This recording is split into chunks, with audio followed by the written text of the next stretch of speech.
चलिए स्टूडेंट्स, इस लेक्चर में स्टार्ट करते हैं दोबारा से। पिछले लेक्चर में हमने ऊपर से देखा था कि एक C++ का प्रोग्राम कैसा दिखता है। तो इस लेक्चर में हम कोशिश करेंगे थोड़ा और डीप डाइव जाने की, और हर एक लाइन का जो हमने फर्स्ट प्रोग्राम में अपनी लिखी थी उसका क्या मतलब है उसको एक्सप्लेन करने की कोशिश करेंगे। तो जैसा कि आप यहाँ देख सकते हैं कि ये मैंने एक C++ का प्रोग्राम लिखा हुआ है। इसमें अगर आप पहली लाइन की तरफ देखें तो क्या है, इसमें हैश इंक्लूड IO स्ट्रीम। जैसे कि मैंने पहले पिछले लेक्चर में बताया था कि इस हैश इंक्लूड क्या होता है, आपका प्री प्रोसेसर। ठीक है, प्री प्रोसेसर डायरेक्टिव होता है जो कि आपका इंक्लूड करेगा IO स्ट्रीम को। ठीक, IO स्ट्रीम में क्या क्या स्टोर रहेगा, आपका इनपुट आउटपुट से रिलेटेड फाइल्स जो आप यहाँ यूज़ कर रहे हैं। जैसे आप यहाँ पे Cout यूज़ कर रहे हैं तो उसमें स्टोर रहेगा। ठीक, तो ये काम आपका कब होता है, बिफोर कंपाइलेशन। अभी आपने कंपाइल नहीं किया, उससे पहले प्री प्रोसेसर क्या करेगा, IO स्ट्रीम का जो भी कोड लिखा होगा, जो भी उसकी डिक्लेरेशन है, वो आपके इस वाले प्रोग्राम के साथ अटैच कर देगा। नेक्स्ट लाइन पर जब आपका प्रोग्राम जाएगा तो that is using name space STD। इसका क्या मतलब होता है, नेम स्पेस का मतलब ऐसा समझ लो कि ग्रुप्स कि C++ ने आपके कुछ ग्रुप्स बना रखे हैं और जहाँ पे कुछ कलेक्शंस को रखा हुआ है। तो यहाँ पे बता रहा है कि कौन से नेम स्पेस की बात कर रहे हैं हम, स्टैंडर्ड STD नेम स्पेस की बात कर रहे हैं। जैसे कि जो आपका ये Cout है, आपको कई जगह ये ऐसा लिखा मिलेगा STD Cout। इसका मतलब है कि स्टैंडर्ड के अंदर जो Cout की डेफिनेशन अवेलेबल है हम उसकी बात कर रहे हैं। ठीक है, तो इसको अगर बार बार ना लिखना पड़े प्रोग्राम में, इसलिए हम क्या लिखते हैं, यहाँ पे लिख देते हैं कि यूजिंग नेम स्पेस STD, कि इस throughout this class we will refer to this name space which is defined by this STD। Means कि ये जो Cout है आपको कौन से वाला रेफर करना है, जो इस STD के अंडर डिफाइंड है। ठीक है, तो इसके दो तरीके होते हैं। अगर या तो आप ये लाइन लिख दीजिए, फिर आपको बार बार यहाँ नहीं लिखना पड़ेगा। मान लीजिए आप कहीं Cout मल्टीपल टाइम्स लिख रहे हैं तो आपको हर बार ऐसे लिखना पड़ेगा STD, फिर ये डबल कॉलन करके, और फिर Cout सीन या जो भी आप बाकी सारे भी फंक्शंस हमारे पास होते हैं। जैसे कि अब यहाँ देख सकते हैं STD के अंदर क्या क्या आपके पास इनपुट आउटपुट से रिलेटेड, जो आपके डिफरेंट डाटा टाइप्स उनसे रिलेटेड, या जो आपके डिफरेंट फंक्शंस है जैसे सॉर्टिंग का, फाइंडिंग का, ये सब फंक्शंस, इनसे रिलेटेड सब डिक्लेरेशंस आपको इसके अंदर मिलेंगी। बट आप ये वाला ज़्यादा प्रेफर कीजिएगा अगर कर सकते हो। उसका कारण ये रहता है कि मान लीजिए आपने एक काउंट फंक्शन बनाया जो कि ऑलरेडी STD में भी अवेलेबल था और आपने खुद भी बना दिया, तो यहाँ पे कंपाइलर कंफ्यूज हो जाएगा भाई ये किस काउंट की बात हो रही है, क्योंकि अब आप STD तो लगा नहीं रहे हो इसके आगे, क्योंकि आपने ये वाली लाइन नहीं लिखी है, सॉरी ये वाली लाइन लिखी है, तो आप अब STD तो इसके आगे नहीं लगा रहे हो। तो कंपाइलर को नहीं पता लगेगा कि आप अपने वाले काउंट की बात कर रहे हो या फिर जो STD के अंदर डिफाइंड है। तो कई बार इसके कारण जो आपकी कॉन्फ्लिक्ट रिजोल्यूशंस हैं वो मतलब डिस्टर्ब हो जाते हैं कंपाइलर के, तो आपका वो एरर आ सकता है। But anyhow we follow this approach. और हम क्या करते हैं कि जो ये फंक्शंस बनाने हो, हम इस तरह के फंक्शंस नहीं रखते जो इनबिल्ट अवेलेबल है ऑलरेडी। इसका हम कुछ और नाम रख देंगे, जैसे count1 राम रख देंगे। ठीक है, वो जब हम फंक्शंस डिटेल में पढ़ेंगे उसमें भी बात करेंगे। नेक्स्ट हमारा था ये जो मेन फंक्शन, ये आपका मेन एंट्री पॉइंट रहता है जहाँ से आपका CPU मतलब आपके प्रोग्राम का कंट्रोल स्टार्ट करता है। CPU हमेशा क्या होता है, ऐसा तो है नहीं कि फ्री बैठा है, वो कुछ ना कुछ काम पहले कर रहा होगा। तो प्रोसेसर क्या करता है कि अपना काम छोड़ के जब आपने इस प्रोग्राम की रन की कमांड दी होगी तो वो यहाँ पर आएगा और यहाँ से कंट्रोल का स्टार्ट करेगा। ठीक, तो main is the main entry point, ये आपके हर प्रोग्राम में होना जरूरी है और एक ही मेन होगा आपका। तो अभी देखिए मैंने इसको कोई आर्गूमेंट्स पास नहीं किए हैं, but it may have some command line arguments जो आपके रन टाइम एनवायरनमेंट को सेट करते हैं, बट अभी आपके स्कोप में उतना नहीं है तो उस डिटेल में मैं नहीं जा रहा, तो हम नॉर्मल मेन की यहाँ बात कर रहे हैं। ठीक बात है। फिर यहाँ मैंने लिखा है Cout, इसका भी मैंने आपको बता दिया था कि ये प्रिंट करने के लिए यूज़ होता है। यहाँ पे आप कुछ भी मल्टीपल लाइंस का कोड लिख सकते हो यूजिंग, मतलब कोई एक्सप्रेशन लिख सकते हो, कोई कंडीशनल स्टेटमेंट लिख सकते हो, कोई लूप लिख सकते हो, वो सब चीज़ें हम आगे पढ़ेंगे। फिर ये आता है आपका रिटर्न ज़ीरो। इसको अगर आप नहीं लिखोगे तो बाय डिफ़ॉल्ट ये एज्यूम कर लिया जाता है। रिटर्न ज़ीरो का मतलब है कि यहाँ से मान लीजिए जब CPU आया था उसका कंट्रोल एंटर किया था, रिटर्न ज़ीरो का मतलब कि अब ख़त्म हो गया है और कंट्रोल किसको वापस कर दो, CPU को, और CPU अपना काम करता रहे जो वो पहले कर रहा था।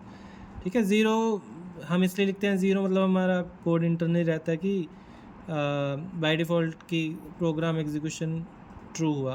अगर आपका प्रोग्राम एग्जीक्यूशन फेल हो जाए तो ये नॉन ज़ीरो वैल्यू कुछ रिटर्न करता है, वो सीपीयू के समझने के लिए, उस मतलब आपको जाने की ज़रूरत नहीं है। या बट यू तुम यहाँ कुछ भी लिख सकते हो, 0 रिटर्न करो, 1, anything you can return, negative value, positive value, जो भी आपकी इच्छा है।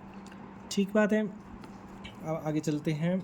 अब आपने ये समझ लिया कि सिंपल प्रोग्राम कैसा होता है। अब हम ये देखेंगे कि प्रोग्राम किन किन कंपोनेंट से मिलकर बना होता है। तो सबसे पहले हम बात करेंगे स्टोरेज से रिलेटेड। जैसे अगर आप कोई भी प्रोग्राम लिख रहे हो, उसमें कुछ ना कुछ डाटा यूज़ होगा, ठीक है, और वो डाटा कहाँ स्टोर होगा? मेमोरी में। तो मेमोरी में आप किस किस तरह का डाटा स्टोर कर सकते हो, उसके अब हम बात करने वाले हैं। तो सबसे पहले आपके पास एक चीज़ होती है जिसका नाम होता है वेरिएबल। वेरिएबल क्या होता है? मान लीजिए आपकी मेमोरी है और उसमें आप पर्टिकुलर कोई लोकेशन, मान लीजिए इस लोकेशन में अपना डाटा सेव करना चाह रहे हैं, तो लोकेशन का एक कोई पर्टिकुलर एड्रेस होता है, मान लीजिए FFDA, मान लीजिए ये इसका एड्रेस है 16 बिट का। तो यहाँ पे आप कुछ डाटा स्टोर करना चाह रहे हो, तो एक तरीका तो यह है कि आप इस एड्रेस को लिखें और उसमें स्टोर कर दें, बट इस तरह के एड्रेस याद करना बड़ा मुश्किल है। तो इसलिए हमारे पास हाई लैंग्वेजेस क्या प्रोवाइड कराती हैं, हाई लेवल लैंग्वेज हमें क्या प्रोवाइड कराती हैं कि इसको आप नेम कर दो, ये जो पर्टिकुलर लोकेशन है इसका कुछ नाम रख दो। मान लीजिए मैंने इसका नाम रख दिया वेर, ठीक है। तो इस वेर नाम की लोकेशन में मैं कुछ अपना पर्टिकुलर डाटा टाइप स्टोर करा सकता हूँ। तो अब ये किस तरह का वेर होगा, कैरेक्टर होगा, इंटीजर होगा, वो डिपेंड करेगा कि आपने उसकी डाटा टाइप क्या बनाई है। तो हमारे पास बेसिकली ये मेन डाटा टाइप्स हैं। जैसे इंटीजर्स, जो प्राइमरी डाटा टाइप्स जिसको आप बोलते हो, तो इंटीजर हो गया आपका मतलब कि नंबर्स 1 2 3। फ्लोट मतलब आपका जब आपके पास फ्रैक्शनल वैल्यूज़, तो वो 2.3 4.5 मतलब जिसमें आपका फ्रैक्शनल पार्ट रहता है। डबल बी फ्लोट का ही एक एक्सटेंडेड वर्जन है। इसमें आप की जो रेंज रहेगी वो पर्टिकुलर कुछ 4 बाइट तक लिमिटेड रहेगी, इसमें 8 बाइट तक, मतलब आप और ज़्यादा बड़ा नंबर स्टोर करा सकते हो विद ग्रेट प्रिसीजन। ये सब बाद में बात करेंगे। अभी कैरेक्टर आपका सिंपल कैरेक्टर, जैसे आपको कोई भी कैरेक्टर हो सकता है, कीबोर्ड पे आपको कैरेक्टर्स नज़र आते हैं ABC 0 1 2 3, यानी स्पेशल कैरेक्टर, वो सब आपका एक कैरेक्टर में स्टोर होता है। और बुल मतलब कि आपका येस और नो, ठीक है, बुलियन वैल्यूज़ को आप बोलते हैं 0 या 1, ठीक। तो ये दोनों आप देख रहे हो 1 बाइट ले रहे हैं, ये आपका 8 बाइट 4 बाइट 4 बाइट। तो यहाँ पर आप एक चीज़ ऑब्जर्व कर पा रहे होंगे कि ये जो लोकेशन है ये हमेशा एक जैसी नहीं रहने वाली। अगर आपका इंटीजर होगा तो ये 4 बाइट स्टोर करने वाली है, डबल होगा तो ये 8 बाइट वाली होने वाली है ना, कैरेक्टर होगा तो 1 बाइट की होने वाली है। तो वेरिएबल से उसको ये तो पता लग जाता है कि मुझे किस लोकेशन पे जाना, पर वो लोकेशन कितनी बड़ी है वो कौन बताएगा? उसका डाटा टाइप। तो हम कैसे डिफाइन करते हैं किसी पर्टिकुलर वेरिएबल को? उसके डाटा टाइप के साथ। जैसे मुझे इंटीजर डिक्लेयर करना है तो मैं क्या लिखूँगा? INT वेर, ठीक है। मान लीजिए उसमें कुछ स्टोर करा देता हूँ 50, तो क्या होगा? मान लीजिए यहाँ पे क्या 50 स्टोर हो जाएगा, और इंटरनली कितनी बाइट्स लेगा? 4 बाइट्स। मान लीजिए अगर मैं इसको 1 बाइट बोलता हूँ तो कितनी बाइट्स लेगा? 4 बाइट। ठीक बात है, चलो आगे चलते हैं। फिर हमारे पास एक कुछ चीज़ आती है कॉन्स्टेंट्स। वेरिएबल तो ये था कि आप इसमें कुछ भी वैल्यू स्टोर कराते रहे, वो वहाँ पे मेमोरी में जाके सेव होती रहेगी। तो कॉन्स्टेंट्स क्या होते हैं कि कुछ वैल्यूज़ आप क्या चाहेंगे कि कभी चेंज ना हो, प्रोग्राम में कोई उनको गलती से भी चेंज ना करे, ठीक है। तो उन चीज़ों का आप क्या कर देते हैं, मतलब कुछ यूनिवर्सल वैल्यू जैसे पाई की वैल्यू है, अब वो इरिस्पेक्टिव ऑफ द प्रोग्राम क्या रहने वाली है? हमेशा 3.14 ही रहने वाली है। तो आप क्या कर सकते हैं, उसके लिए आप एक कांस्टेंट डिफाइन कर सकते हैं। तो यहाँ पे कांस्टेंट लिखेंगे, ठीक है। तो जैसे पाई 3.14 होगा तो मतलब अगर आप इसकी वैल्यू कहीं चेंज करना भी चाहोगे तो वो चेंज नहीं होगी। डबल तो इसकी डाटा टाइप आपने लगाई ही थी, ठीक है। तो वेरिएबल आपको क्रिएट करना आ गया। यहाँ पे आप लिखेंगे उसकी डाटा टाइप, यहाँ पे आप उस वेरिएबल का नाम लिखेंगे, और यहाँ पे उसकी वैल्यू नहीं भी स्टोर कराएंगे तो विदाउट वैल्यू भी आप ऐसे लिख सकते हैं INT वेर, और वैल्यू को आप बाद में इसमें स्टोर करा सकते हैं, ठीक है। बाय डिफ़ॉल्ट इसमें क्या है, कोई गार्बेज वैल्यू आ जाती है। कुछ कंपाइलर क्या करते हैं भाई, उसको 0 से इनिशियलाइज़ कर देते हैं, तो वो कंपाइलर टू कंपाइलर डिपेंडेंट होता है। दूसरी चीज़ इसमें आती है कि आपने देखा होगा कि अलग अलग साइज़ के हमारे पास डाटा है, तो आपने यही चीज़ कंसर्निंग होगी आपकी जब आप प्रोग्राम लिखोगे। मान लीजिए कोई ऐसी चीज़ है एक जैसे इंट होता है ना, ऐसे एक शॉर्ट भी होता है आपके पास, ऐसे ही आपके पास मतलब कुछ और तरह के डाटा टाइप्स भी होते हैं जो इससे कम साइज़ लेंगे, है ना। तो कई बार आपके पास मेमोरी रिस्ट्रिक्शन होती है, तो आप क्या करते हो कि छोटा डाटा टाइप का साइज़ ले लेते हो। तो आपको ध्यान ये रखना है कि जितना उसका साइज है उससे ज़्यादा आप उसमें कुछ स्टोर ना करें। कहने का मतलब ये है कि मान लीजिए आपने कोई वेरिएबल बनाया, किसी भी टाइप का था मान लीजिए, और उसका साइज़ था 1 बाइट, ठीक। तो आप 1 बाइट से ज़्यादा का उसमें कुछ भी स्टोर नहीं कर सकते, है ना। 1 बाइट का मतलब क्या है कि 8 बिट्स, ठीक। और 8 बिट्स में कितनी मैक्सिमम वैल्यू आप स्टोर कर सकते हैं, कितनी कर सकते हैं। मान लीजिए एक आपके, अगर आप सिंगल बिट है उसमें या तो आप 0 स्टोर कर सकते हैं या तो 1 स्टोर कर सकते हैं, ठीक है। अगर 2 बिट्स होंगे उसमें भी, इस वाले में भी 0 या 1, इस वाले में भी 0 1, टोटल कम्बिनेशन क्या बनेंगे 0 0 0 1 1 0 1 1। तो कितने बने 2 पावर 2। ऐसे ही 3 करोगे तो 2 पावर 3 कम्बिनेशन बनेंगे। तो अगर 8 बिट का आपका कोई वेरिएबल है तो उसमें आप मैक्सिमम कितनी वैल्यू स्टोर कर पाओगे 2 पावर 8। मतलब 2 पावर 8 तो कम्बिनेशंस पॉसिबल हुए। अब वैल्यू क्या स्टोर होगी वो डिपेंड करेगा कि वो साइंड है या अनसाइंड। अब ये क्या चीज़ होता है भाई, साइंड का मतलब होता है कि पॉजिटिव या नेगेटिव, अनसाइंड का मतलब सिर्फ वो पॉजिटिव रहेगा, ठीक बात है। तो अगर हम 8 बिट की बात कर रहे हैं तो अगर वो साइंड होगा, क्या होगा साइंड, तो हम क्या करेंगे डिवाइड कर देते हैं उसको 0 से लेके, मतलब कि इसको हम ऐसे लिखेंगे जैसे कि आपके पास मान लीजिए 8 बिट की वैल्यू थी, तो आप क्या करेंगे फर्स्ट बिट को मान लीजिए 0 रख देता हूँ मैं और बाकी 7 बिट्स, ठीक है।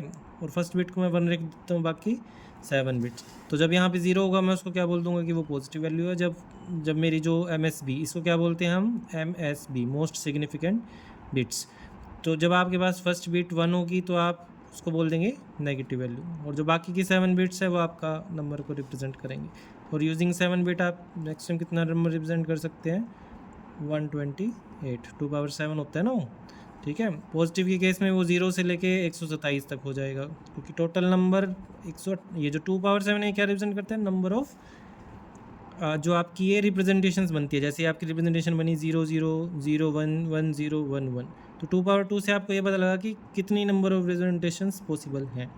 अब इनका नाम क्या रखना है वो आपकी मर्जी है। आप 0 0 को 0 भी बोल सकते हो, आप 0 0 को 1 भी बोल सकते हो, है ना। अगर आप बाइनरी कन्वेंशन लेके चलोगे तो ये 0 0 0 होता है, 0 1 1 होता है, 1 0 2 होता है और 1 1 3 होता है, ठीक है। ऐसे ही जब आप यहाँ पे 2 पावर 7 का करोगे तो आपका क्या बनेगा वो -128 टू +127। इसके लिए मैं एक अलग से भी वीडियो बना दूंगा, ये मतलब एक कंप्यूटर आर्किटेक्चर में या डिजिटल इलेक्ट्रॉनिक्स में आपने ये सब पढ़ा होगा, ठीक है।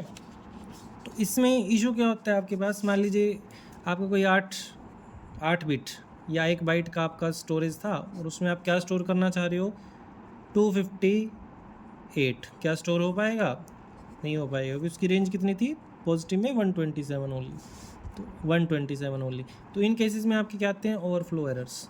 तो कई बार आपको क्या होगा, मान लीजिए आपने फॉर लूप लगाया और उसका काउंट के लिए आपने इंटीजर लिया, ठीक है, काउंट वेरिएबल जो हम आगे पढ़ने वाले हैं, और आप उसको इंक्रीज़ करते जा रहे हैं करते जा रहे हैं और उसकी वैल्यू इतनी आई कि वो ओवरफ्लो हो गया। तो उस केस में आपके पास मतलब अनएक्सपेक्टेड रिजल्ट आएगा, आप कहोगे भाई ये तो नहीं आना चाहिए था, कुछ और आ गया।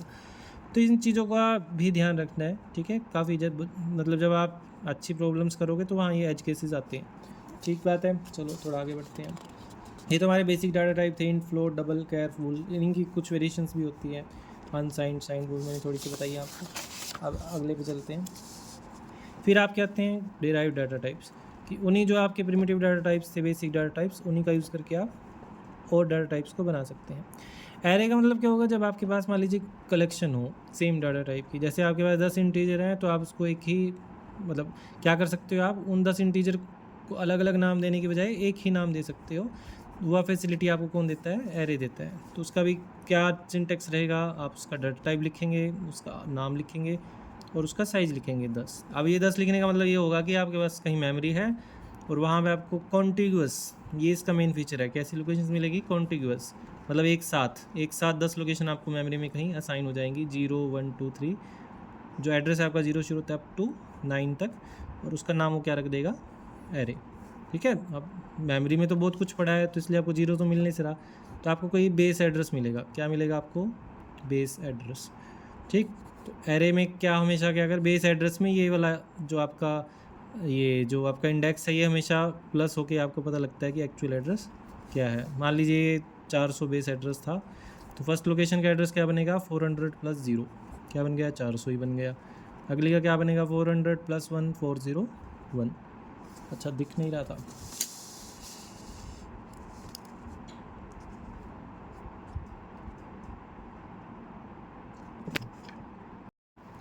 ये दिख नहीं रहा था अभी, मैंने बाद में ध्यान दिया। तो जो अभी मैंने बोला वो यहाँ मैंने लिखा हुआ है, ठीक है। ये 400 बेस एड्रेस है और 0 से 9 तक मैंने उसका इंडेक्स लिखा था। तो जिस पर्टिकुलर आपको लोकेशन की वैल्यू चाहिए तो आप क्या करेंगे, बेस एड्रेस लेंगे और उसमें इंडेक्स को ऐड कर देंगे, ठीक है। उससे आपको उस पर्टिकुलर लोकेशन पे आप पहुंच जाते हो। तो इसलिए एरे में आपकी जो रैंडम एक्सेस है वो काम करती है, क्योंकि बेस एड्रेस सीपीयू को पता रहता है और पर्टिकुलर जो भी आपको लोकेशन एक्सेस करनी हो आप उसका इंडेक्स पास करते ही हो। तो कैसे आप एक्सेस करोगे, एरे ऑफ आई। वेरिएबल के केस में आप सीधा वेरिएबल का नाम लिखते थे।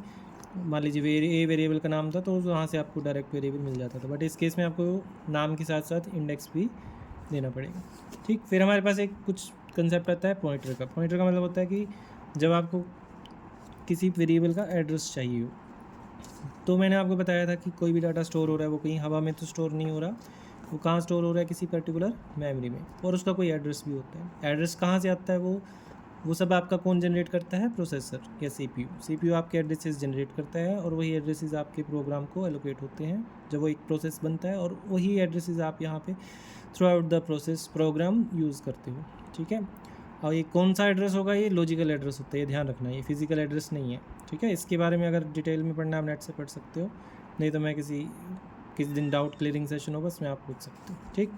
पॉइंटर हमेशा आपको कौन सा एड्रेस रिटर्न करेगा, लॉजिकल एड्रेस, ठीक है, नॉट फिजिकल एड्रेस, ठीक बात है। चलो इसका सिंटेक्स क्या रहेगा, मान लीजिए इंटीजर टाइप का आपको, मान लीजिए जो आपका स्टोरेज था वो इंटीजर टाइप का था और उसका इंटीजर मतलब उसका एड्रेस आप स्टोर करना चाह रहे हो, तो आपको किस तरह का पॉइंटर चाहिए रहेगा, इंटीजर टाइप का। तो स्टार का मतलब होता है, उसकी एक कन्वेंशन है, स्टार लगाते हो फिर आप वेरिएबल का कुछ भी नाम लग सकते हो। और मान लीजिए मुझे एरे का ही एड्रेस स्टोर कराना है तो मैं क्या लिखूँगा, ऐसे एड्रेस ऑफ एरे। ये एम्फिसेंट का साइन एड्रेस के लिए होता है और ये जिस वेरिएबल का एड्रेस चाहिए वो लिख दोगे, ठीक है। मैंने यहाँ से एरे का लिखा है क्योंकि ये इंटीजर टाइप कह रहे थे तो मैं इंटीजर टाइप के पॉइंटर में इसको सेव करा सकता हूँ। तो इसमें क्या स्टोर होगा, इसका बेस एड्रेस, ठीक है। जैसे 400 था तो उस पर्टिकुलर लोकेशन 400 इसमें स्टोर हो जाएगा, ठीक। तो उस एड्रेस के थ्रू आप कहीं भी मूव कर सकते हैं, वो जब हम एग्जांपल करेंगे तब देखेंगे, ठीक है। तो ये डिराइव डाटा टाइप से कुछ और चीज़ें भी होती हैं इसमें, बट हम उनमें नहीं जाएंगे अभी। रेफरेंस भी होता है, वो सब अभी आपको करने की ज़रूरत नहीं है। यूज़र डिफाइंड डाटा टाइप्स फिर आते हैं आपके। मान लीजिए आपके पास इंटीजर कैरेक्टर ये सब था, बट आपकी तो कुछ और ही रिक्वायरमेंट है। आप कहते हैं भी मेरा तो एक डाटा मैंने स्टूडेंट का बनाना है जिसके अंदर एक इंटीजर भी होगा, एक स्ट्रिंग भी होगा, एक फ्लोट भी होगा। तो इस तरह की चीज़ों के लिए हमारे पास क्या आता है, स्ट्रक्चर, या फिर हमारे पास क्या आती हैं, क्लासेस, ठीक है। क्लासेस अभी हम अलग से एक वीडियो में पढ़ेंगे क्योंकि C++ है तो क्लास और ऑब्जेक्ट को हम अच्छे से पढ़ेंगे।